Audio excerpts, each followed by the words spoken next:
Watch this one walk. They've done this one in an interesting way.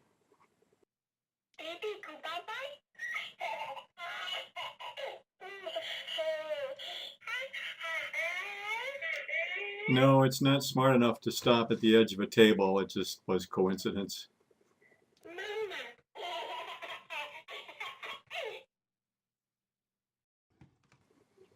Okay, let's get right to it on this one. I've obviously removed all the outer cloth, and I'm looking to see if there's any activity on the head. And I would have expected some head movement here or some upper arm movement, but there is none. All the activity is in the legs. So it's going to be really interesting to see how they make this baby walk. You can see the inner bracket for both legs is stationary, and it's the feet that are moving.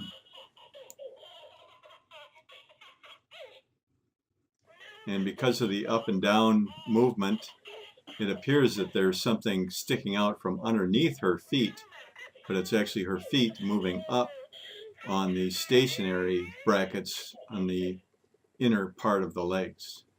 To me, those pegs sticking out the bottom of her feet really appear to be moving, but they're stationary. It's the feet that are moving. So let's have a look inside one of those shoes and see what's going on.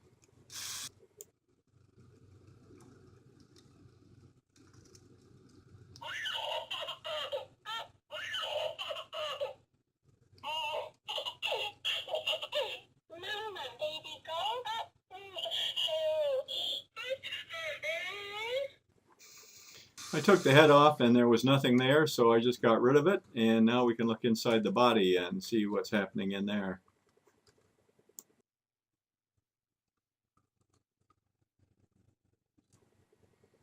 I marked the motor wheel with a little black dot so you could see when it moves. And it's the standard outer drive belt that drives the inner gear train. Why they put that drive belt on the outside, I cannot understand. I don't know why they don't put it all internal. I guess that's one of those mysteries I will never know the answer to. But you can see it's a typical round motor movement, turning the legs into vertical movement. You can see the round disc with the offset protrusion, which acts as a cam and moves the leg up and down and back and forth.